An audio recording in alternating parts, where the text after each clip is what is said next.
Sejam bem-vindos a mais uma edição do Câmara Rio Debate. Eu sou Mariana Rosadas e o programa de hoje vai abordar os desafios da terceira idade.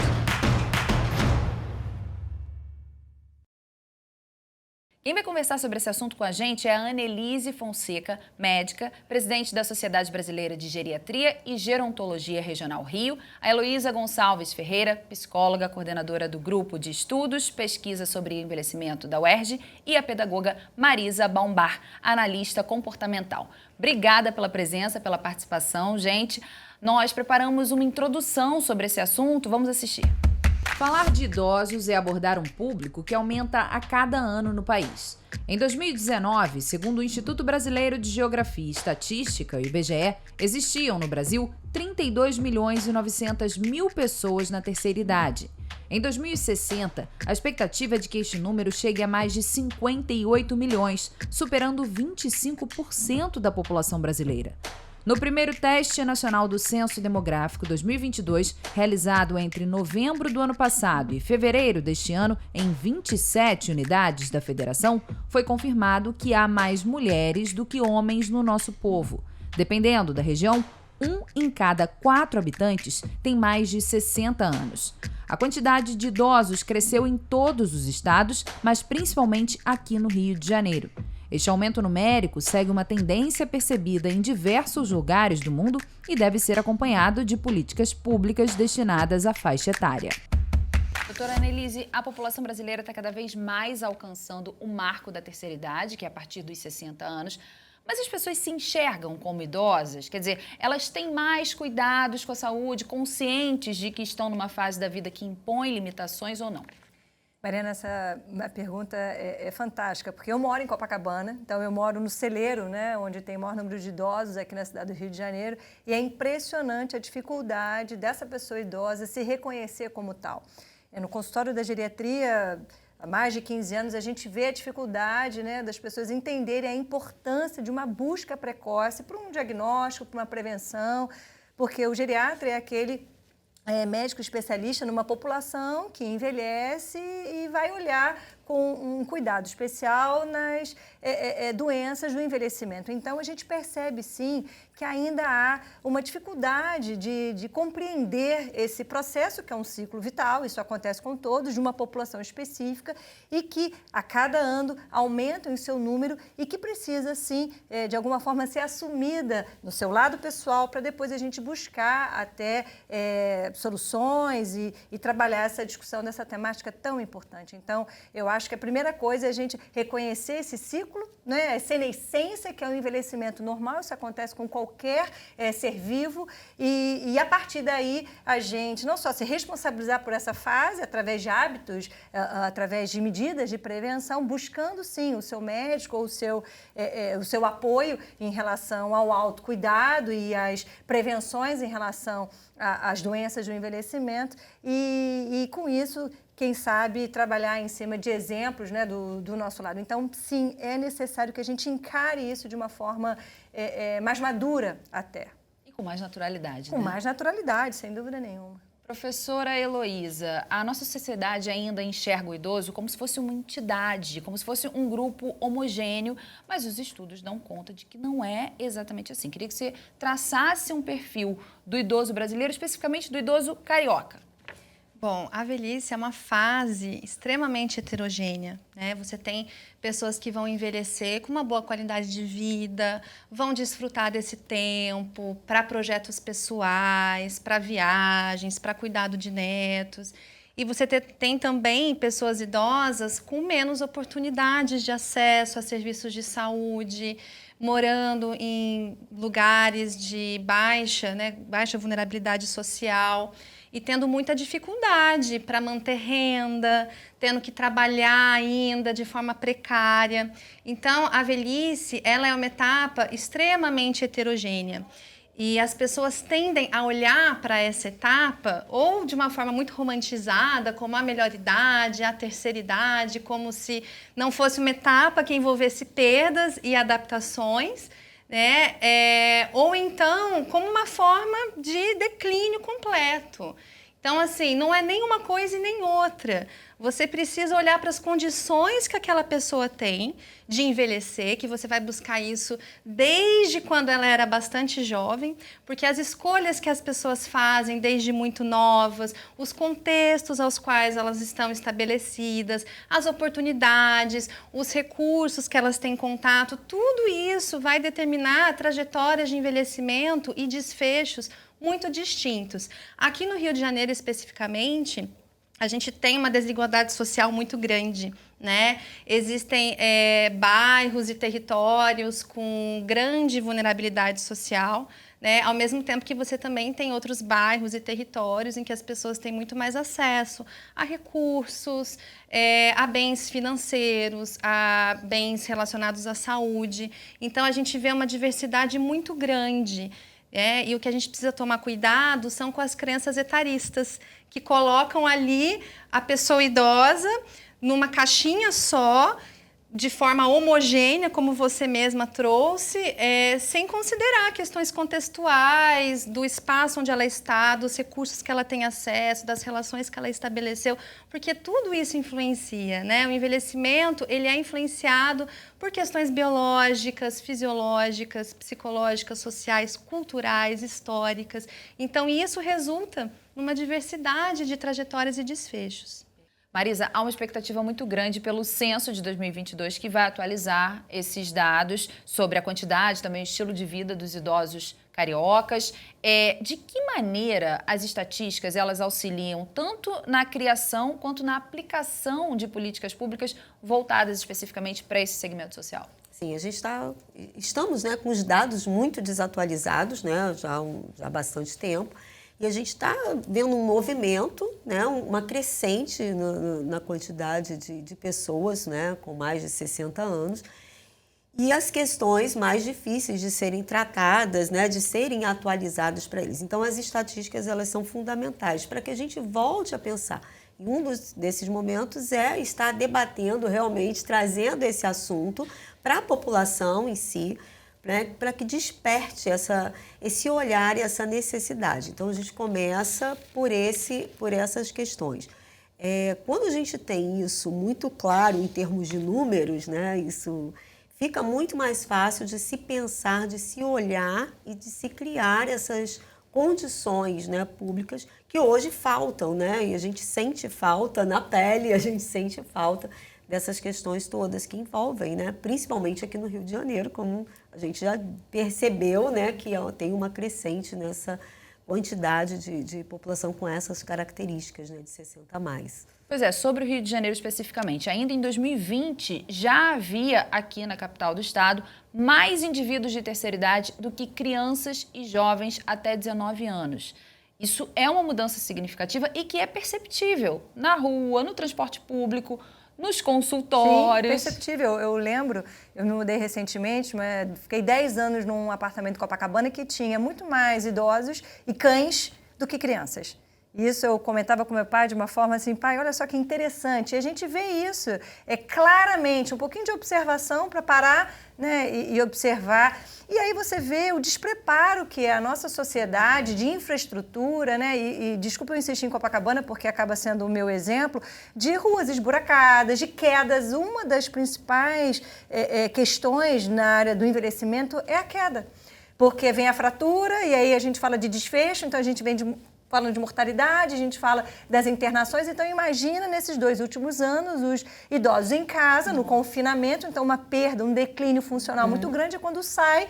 E aí, se você não tem um calçado, né, um calçado seguro, mas a calçada propriamente também não está segura, e aí voltando um pouquinho do preconceito. Então, eu tenho uma hipoacusia, ou seja, uma dificuldade de audição. Eu não uso a prótese, eu também tenho alguma certa vergonha, então eu não uso a órtese, né, a bengala, e aí, então, é o que a gente chama de um ciclo, né? O iceberg, a queda, por exemplo, é a ponta do iceberg, está escondendo muitas coisas. Então, eu vejo que a nossa sociedade como um todo, ela vem numa transformação, isso já vem mundial, né? Só que, como sempre, nós somos um pouquinho mais atrasados. Essa evolução demográfica do envelhecimento, da transição epidemiológica, inclusive em função das doenças, ela está aí nas nossas mãos, mas a gente não consegue discutir de uma forma madura. E está na nossa casa. Eu lembro, nesse prédio que eu me mudei, logo no primeiro mês, na madrugada, tocou a campainha. Fiquei assustada, né? Que era a senhora da minha frente, com uma síndrome demencial, que acorda de noite, a cuidadora não percebeu, foi lá na minha casa querendo voltar para casa. Ela achava que era a casa dela. Então, ou seja, cada vez mais é uma questão coletiva. Sim, é coletivo, sem dúvida nenhuma. É uma interdependência muito grande. E alguns segmentos, infelizmente, não acompanham esse envelhecimento da população. O mercado de trabalho, eu acho que é o principal exemplo disso, né? Continua muito hostil com as pessoas mais velhas e também, por isso, muitos idosos partem, por exemplo, para tentar ser autônomos, né? Tem uma pesquisa feita pelo Sebrae que mostra que 25% dos empreendedores têm mais de 55 anos. E em todo o estado do Rio, 2,3% dos empreendedores são mulheres com mais de 65 anos e com os homens essa porcentagem chega a 5,6%. E aí, o que isso nos diz? Bom, eu acho que aí tem um viés de gênero muito grande também, né? O fenômeno da feminização da velhice, né? Você tem aí muito mais mulheres idosas do que homens idosos, mas a hora que você vai para esse dado, falando de mercado de trabalho, né? Quem está mais inserido no mercado de trabalho, no empreendedorismo, é o homem, não são as mulheres. Né? Então, o envelhecimento ele não acontece de forma igual para todo mundo e o viés de gênero é um viés muito importante da gente levar em consideração para entender os recursos que essas pessoas têm, as oportunidades que essas pessoas têm, porque isso vem desde lá de antes, né? Homens e mulheres têm acessos a recursos de forma diferenciada, têm acesso a oportunidades de forma diferenciada. E isso recai também em desfechos lá para quando se vai ser mais velho, né? No caso do mercado de trabalho, realmente, os homens estão mais inseridos do que as mulheres, né, nessa questão do empreendedorismo, né? Mas as mulheres também acabam vivendo mais tempo do que os homens, tendo que lidar por mais tempo com problemas de saúde, com cronicidade de doenças do que os homens, vivendo também com a viuvez, também essa é uma outra transição que acontece no envelhecimento, né? Então, elas acabam estando também mais em risco, a depender do contexto em que elas estão e as oportunidades que elas tiveram em comparação aos homens. E nessa que as pessoas envelhecem cada vez mais, o planejamento para o futuro, ele também precisa ser feito e para mais tempo, né? Conforme o Marlon Glaciano, que é o especialista em finanças e seguros de vida, explica, a gente vai assistir. Longevidade, uma palavra super importante dentro de um bom planejamento financeiro. É muito importante pensar que, com o avanço da tecnologia, temos total capacidade de chegar até os 90 anos de idade ou até mesmo 100 anos de idade. Então, dentro de um bom planejamento financeiro, após a etapa de construção de proteção, onde normalmente utilizamos um bom seguro de vida, fazemos a nossa reserva de longo prazo, justamente para usar no período de aposentadoria ou de manutenção. Só que é muito comum agora termos a capacidade de estender esse período de manutenção. Então, é muito importante que você considere um aumento na reserva financeira, prevendo que você viverá mais tempo. No final da vida, é muito comum termos um aumento no custo de saúde ou um aumento no custo do padrão de vida básico. Então, cada vez mais fica latente a importância de ter um planejamento financeiro focado na longevidade, para que você tenha uma vida próspera, uma vida plena e uma vida com muita qualidade no final dos seus dias. São novidades que as pessoas precisam aprender a lidar com elas. O Câmara Rio Debate vai para um rápido intervalo, mas volta já, não saia daí.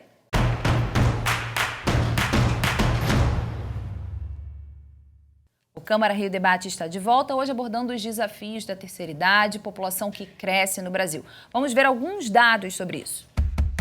De acordo com a Organização Mundial da Saúde, o número de pessoas com idade superior a 60 anos chegará a 2 bilhões até 2050.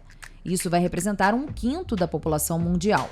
O Brasil já tinha, em 2016, a 5ª maior população idosa do mundo.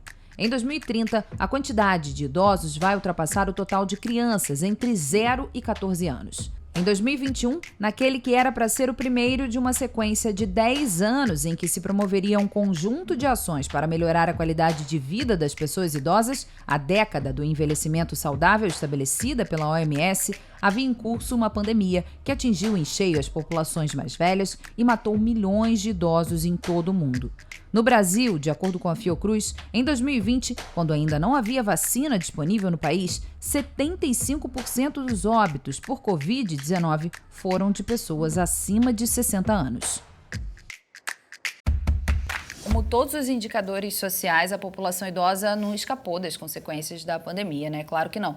Pelo contrário, foi um dos grupos mais afetados fisicamente, emocionalmente, economicamente. A Covid-19, ela escancarou a desigualdade no processo de envelhecimento, não só no nosso país, né, doutora Annelise? Sem dúvida. No mundo Não, todo. sem dúvida, sem dúvida. Eu trabalho em um hospital e foi nítida, não só a ocupação, é um hospital que tem uma característica de receber maior número de pacientes idosos, então a desigualdade, até em relação à abordagem no que se refere aos pacientes que já têm sequelas, por exemplo, do envelhecimento. Então, pacientes com uma síndrome demencial já avançada ou com um câncer avançado e a gente lidando da mesma forma com um jovem senhor que a gente chama de robusto, né? Na geriatria, na gerontologia, a gente, nesse olhar de prevenção, diagnóstico precoce, a gente estratifica os idosos. A gente estratifica em idoso robusto, em idoso pré-frágil, idoso frágil, e com isso a gente consegue traçar um plano de cuidados mais adequado. Diante da pandemia, essas doenças, elas ficaram não só mais em evidência, mas uma queda acelerada da performance. Então, um senhor idoso, digamos assim, robusto, pré-pandemia, acabou se tornando frágil ou pré-frágil diante de uma inibição das suas atividades de vida diária. Uma pessoa que tinha uma vida ativa, com atividade física, com cuidados, né, ou que saía até para uma atividade laboral, ele, nesse confinamento, perdendo o espaço que ele tinha, ele acaba, então, perdendo a sua capacidade funcional. E, Heloísa, os idosos que eles já vinham se sentindo isolados pré-pandemia, muitas vezes excluídos digitalmente, e aí por isso acabavam desenvolvendo doenças como depressão, ansiedade, síndrome do pânico, eles padeceram nesse período, né? Bom, você tem os dados que vão apontar tanto para essas consequências negativas de maior isolamento social, de menos redes de suporte social, de aumento de prevalência de depressão, de solidão. Porém, também existem estudos relatando algumas consequências positivas que o fenômeno do isolamento social por causa da pandemia trouxe. Por exemplo, aprender a utilizar recursos tecnológicos para as pessoas que têm acesso. Veja bem, que as pessoas que têm acesso, as pessoas idosas com acesso à internet, dispositivos tecnológicos, em torno de 30% da população idosa brasileira. Para essas pessoas que tinham acesso, mas talvez não tivessem tanto interesse, não sabiam como manejar esses dispositivos, eles tiveram mais oportunidades de aprender, porque isso representou uma forma de preservar o contato social. Então, você observa também que catalisou um pouquinho esse processo da inclusão digital. Outro dado que a gente observa também, até de uma pesquisa que a gente conduziu lá no nosso grupo, algumas pessoas ressignificaram algumas das suas atividades no contexto do lar e passaram a descobrir atividades prazerosas novas dentro do contexto do lar. Né? Ressignificar também certas relações com as pessoas que estão morando, né? Embora também, claro, as relações intergeracionais elas foram impactadas por conta desse distanciamento. Mas as pessoas que dividiram o mesmo ambiente, a gente tem relatos de pessoas que aprenderam a fazer atividades em conjunto com quem estava ali, descobriram momentos de prazer, começaram a conhecer coisas novas, estudar coisas novas, ler outros livros, né? Isso para a parcela, mais uma vez, que tem acesso, que tinha algum tipo de escolaridade e de acesso a recursos dessa natureza. Mas você tem os dois lados mais uma vez. A gente não pode dizer que foi uma completa tragédia, porque a pandemia também trouxe a possibilidade das pessoas idosas desenvolverem resiliência e aprender novos comportamentos para lidar com uma situação de crise. Então, a gente também tem alguns dados que mostram aí esse outro lado da pandemia. Interessante esse ponto de vista. Marisa, é possível dizer que o fator mais determinante do envelhecimento no Brasil é a educação? Porque quanto mais altos os níveis de escolaridade, maior renda, melhores oportunidades de emprego, de salário ao longo da vida, e aí esse envelhecimento ele se torna mais fácil? Sim. Sem ser clichê já sendo, a educação a ponta, né, como solução para uma série de coisas, né, e inclusive para isso. Então, quando você tem acesso à educação, você percebe, né, a doutora acabou de falar, né, quando você tem esse acesso maior, você tem maiores possibilidades, você tem uma visão mais alargada, então você consegue trazer isso. Para pessoas que têm uma educação, né, têm menos acesso à educação ou tiveram menos acesso durante sua vida, isso já ficou mais complexo, né? E a gente vê isso também no mercado de trabalho, como reflexo do mercado de trabalho que a gente estava conversando antes. As pessoas que ficaram, né, os mais velhos que estavam, né, os mais idosos estavam ali, tiveram que ser o quê? Afastados por mais tempo e talvez por isso tenham perdido algumas das vezes o seu emprego. Olha, não tem mais espaço aqui, então mexe com a questão do financeiro, então tudo isso. Você tocou num ponto que apareceu quando a gente foi às ruas ouvir a opinião das pessoas sobre esse assunto. Vamos assistir. Eu sou autônomo, né, porque arrumar trabalho na terceira idade é impossível quase hoje em dia, né? É uma raridade uma pessoa de terceira idade arrumar um trabalho em algum lugar, né? Quando deveria ser mais fácil, não, é mais difícil. Eu trabalhava numa companhia, me botaram para fora, eu tinha 11 anos de profissão, me mandaram para fora porque eu tinha 68 anos. O calçamento do Rio de Janeiro é uma coisa impossível, a gente vive caindo. O idoso já começa a enxergar menos, escorrega, tem pouco menos de equilíbrio, então tem que estar sempre se esforçando para não cair. Porque o pé realmente prende, você cai. E também o medo, né? Que você é idosa sozinha, é um alvo. Mais acessibilidade, né? Que está faltando em todos os níveis, né? Principalmente para a terceira idade mesmo, né? Esse tipo de desafio já era para ter sido superado, gente? Bom, do meu ponto de vista, sim. Né? A gente tem que saber do ponto de vista de quem...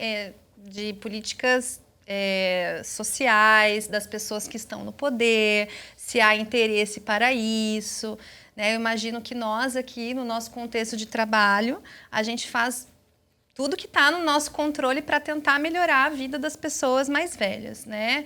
Porém, não depende só do nosso trabalho, né? Essa questão de melhora de políticas públicas, de oferta de novas políticas públicas, é um trabalho complexo que envolve muitas instâncias. E a gente precisa sensibilizar a população. Eu acho que tem essa questão cultural também, da população estar mais sensibilizada para o envelhecimento, que todo mundo vai envelhecer.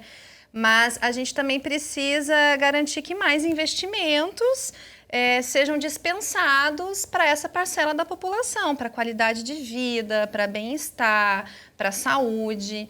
Então, assim, depende do ponto de vista, né? Do meu ponto de vista, do nosso ponto de vista, eu imagino que já era para ter sido resolvido há muito tempo. Eu lembro quando eu fiz meu mestrado, meu doutorado, lá na Fiocruz, já existia uma série de linhas de pesquisa em relação ao envelhecimento. A UERJ também é pioneira junto com a UF. Então, seja a gerontologia, né, a ciência do estudo do envelhecimento, em relação a políticas públicas ou em relação a esse debate, isso já está mais maduro, né? Então, é possível que a pandemia possa não só ter colocado em destaque, mas acelerado até em função dessas pesquisas, colocando que não é só o lado ruim, tem um lado bom. Então, como desenvolver isso? Então, talvez é um debate que veio para ficar e que bom que temos programas como esse que a gente pode colocar isso em destaque. Precisamos quebrar esses paradigmas, né? Porque na época que a gente estudava lá no fundamental, éramos tidos como um país com muitos jovens. Então, isso parece que fica no nosso comportamento, fica no nosso pensamento, e a gente passa a não olhar e trazer, sim, políticas públicas para os mais jovens, esquecendo dos porque esses mais jovens estão envelhecendo. A mudança, né, no nosso comportamento, a mudança na nossa sociedade, ela porque o idoso não é mais aquele idoso de 40 anos atrás, o idoso, né, de 60 anos atrás. Ele não tem mais aquele comportamento do vozinho, da vozinha. Então, a gente também tem uma tendência a não olhar para isso, para essa questão da idade como sendo um diferencial. A gente também não quer, a gente também quer se afastar. Então, a gente precisa trazer esse assunto cada vez mais, porque é uma necessidade. Porque senão a gente mascara um pouco, né? E agora, a questão que a gente viu aí das reclamações, né? Questão de acessibilidade, isso não é só para o idoso, né? Imagina. Isso é para uma boa parcela da população. Então, a gente precisa abrir. E esse movimento, desse debate, dessa conscientização, é que faz com que as políticas públicas, né, sejam movimentadas. Então, é necessário que a população se conscientize para que esse movimento também aconteça. Gente, quero ouvir as considerações finais de vocês, mas da doutora especificamente sobre conflitos intergeracionais. Marisa estava falando, né, quando a gente aprendeu lá no ensino fundamental, quem são as pessoas que hoje convivem com os idosos? São muito diferentes deles, né? São, com certeza. Eu estava aqui lembrando, existem os protótipos, né? A gente tem o envelhecimento da Dona Benta, aquele personagem. E ontem, lendo, eu vi que o Maurício de Souza, ele quer fazer agora um personagem idoso, exatamente para contrapor isso. E a gente está hoje vivendo com 4, 5 gerações distintas, né? O idoso de 1920, 1929 e a geração millennium. Então, são valores distintos, são perspectivas diferentes, são formas de você pensar diferente. E aí, quando convivem na mesma casa, por exemplo, aí que gera, assim, o maior número de conflitos. Lembrando que, dependendo, se a gente estiver falando, né, de uma família mais vulnerável, esse idoso é o provedor da família. Então, existe todo um enredo, né, sócio-financeiro que precisa ser colocado em destaque para valorizar esse idoso. Idoso esse, por exemplo, que cuida dos netos para que os pais possam trabalhar. As famílias estão cada vez menores, né? Você comentou da família num passado, onde as famílias tinham 5, 10 filhos. Hoje não. Se a gente tem um filho, às vezes tem muito. Então, é importante a gente entender que momento a gente está e esses conflitos geracionais ainda vão acontecer por um certo tempo, até essa redução, no mesmo momento, da mesma época, de pessoas de coortes distintas estarem convivendo no mesmo momento. Heloísa, já está na hora da gente começar a tratar o idoso como a idosa? O idoso como a idosa. Se a gente for pensar no fenômeno da feminização da velhice, as mulheres estão lá representando muito mais essa parcela da população. E por isso também é um grupo específico que merece um olhar cuidadoso, um olhar diferenciado, porque essas mulheres estão vivendo mais anos e sob quais condições elas estão vivendo mais esses anos? Elas estão vivendo esses anos sob condições confortáveis ou elas estão vivendo mais esses anos vivenciando mais doenças, tendo menos ajudas, tendo que sustentar uma casa muitas vezes, porque a renda muitas vezes principal de uma família vem da pessoa idosa. A gente tem dados aí de que uma grande parcela da população brasileira depende da renda da pessoa idosa. A gente tem mulheres idosas se inserindo no mercado de trabalho de forma precária. A gente tem outro viés de gênero também que coloca a mulher como estando mais vulnerável a problemas financeiros em comparação com os homens, justamente por essas diferenças de oportunidade ao longo de toda a vida dessas pessoas. E, do meu ponto de vista, é importante a gente pensar em políticas públicas específicas para o envelhecimento da mulher. E não é só para quando tiver feito 60 anos, não. É desde lá, pensando na questão da prevenção, do que a gente pode fazer antes, das oportunidades que a gente pode dar para esses grupos, para o envelhecimento poder ser desfrutado, e não ser uma etapa de imenso sofrimento e de imensas perdas. Marisa, esse preparo, ele pode e deve estar aliado à educação, à atualização? O idoso, ele tem que estar mais ativo? Sim, pode e deve, né? Pode e deve. A partir lá da criança, né? Que eu acho que as escolas, elas precisam trabalhar isso com as crianças, principalmente para poder ter esse conflito, né, mais amenizado. E o idoso também precisa, né, procurar, né, e por que não iniciar aí um novo projeto de vida, né, com uma faculdade, um curso, alguma coisa. Isso facilita muito, desenvolve bastante, né, então a gente consegue verificar isso com muita facilidade. Gente, muito obrigada. Foi um prazer conversar, debater com vocês sobre esse assunto tão importante. Até a próxima oportunidade. Obrigada a você também pela sua audiência. Você pode acompanhar o conteúdo desse programa e muitos outros nos podcasts da Câmara, na sua plataforma de áudio favorita. E veja também outras notícias nas nossas redes sociais pelo Câmara.rio. O Câmara Rio Debate de hoje fica por aqui. Até a próxima.